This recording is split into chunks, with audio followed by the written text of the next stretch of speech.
Hey guys, Hydrohead here. We're going to do another 2-in-1 review. This is going to be Manga.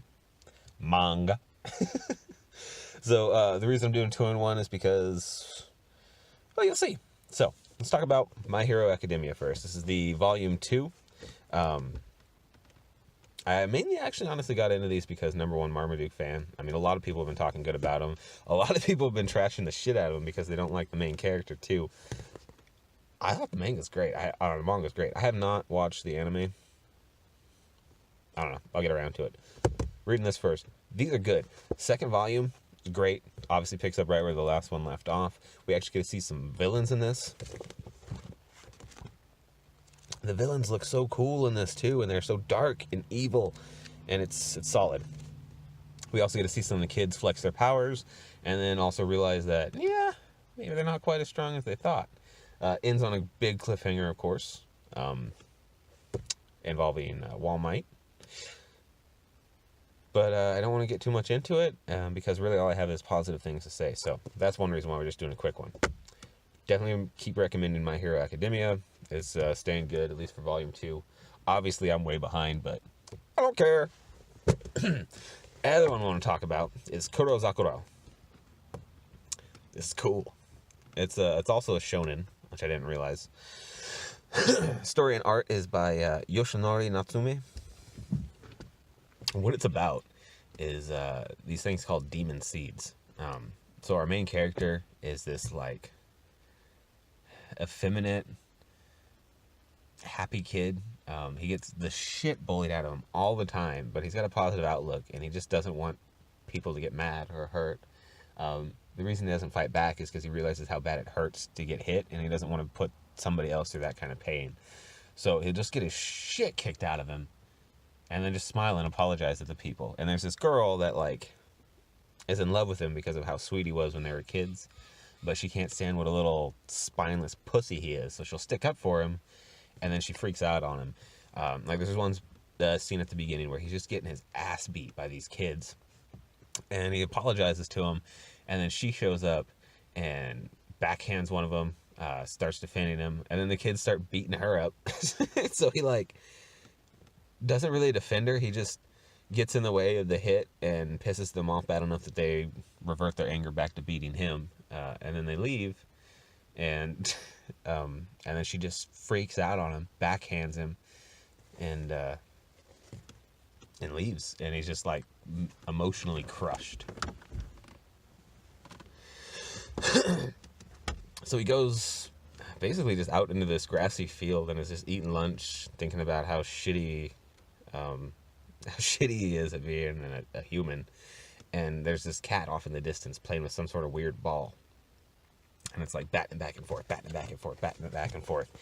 And then the ball like sees our main protagonist, and here's the girl that, see, how come you don't fight back? The art in this is great.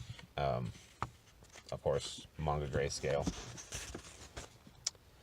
But so the ball just like suddenly shoots out of this cat's paws and into his pocket or into his bag, and then we don't really see anything about it for a while, right? He goes home and goes to sleep, and we see his bag like bouncing around in the distance, and then this ball shoots out and just shoots into the fucking main character's mouth, and he just swallows it. And then he starts dreaming, and he gets put into this, here we go. This is where we meet Kuro. Manga. Alright, so this ball just bloop into his mouth, and he's mentally told to wake up, and that's when we see this tree, this like death head thing, and we finally get introduced to Kuro, the demon child. So basically what happens is Kuro asks him what his desires are, and the kid's just like, I don't have any desires. And Kuro freaks out on him. He's like, desires are the basis of human instincts, and you're gonna tell me you don't have any desires? There's gotta be something you want. And then he flashes back to his not his girlfriend, the girl who wants to be his girlfriend, backhanding him and calling him a pathetic piece of shit, basically. And he's like, I guess I wish I was stronger so I could protect the people I care about. And Kuro's like, all right, we can do that. And it's also Kuro refers to him as his new body, so you know this isn't going to go totally well for our main guy.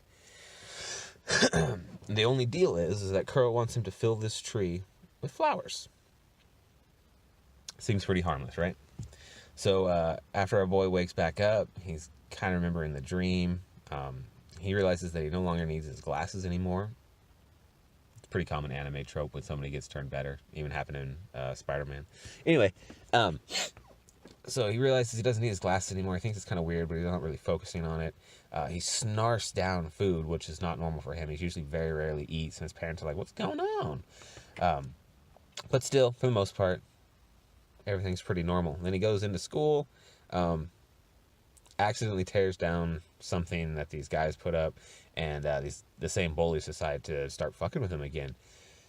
And then we hear this glub glub, and these veins start pulsing, and that's when we assume that Kuro wakes up inside of him, and our boy just goes ape shit.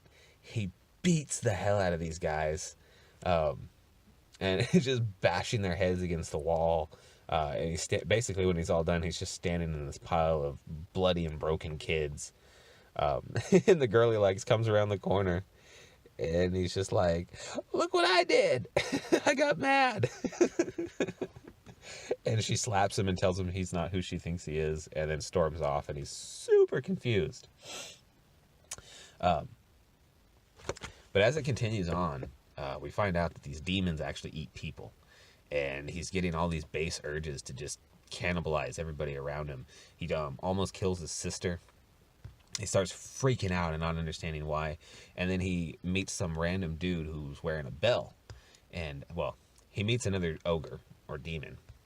And it's devouring this human. And then it goes to kill him. And it's like, wait a minute, you're like me. And then this guy shows up who's wearing a bell. He kills that ogre. And then he starts to try and kill our main guy. Because he's one of those creatures. And, our main guy gets away for a little while. But he's starting to realize that he's changing. He doesn't have any control. So he's, like, fighting this change. Then the hunters that hunt these ogres, one of them ends up infiltrating his school because they know there's some kid with that power. And he ends up basically working in tandem with her just so he can try and hide from her.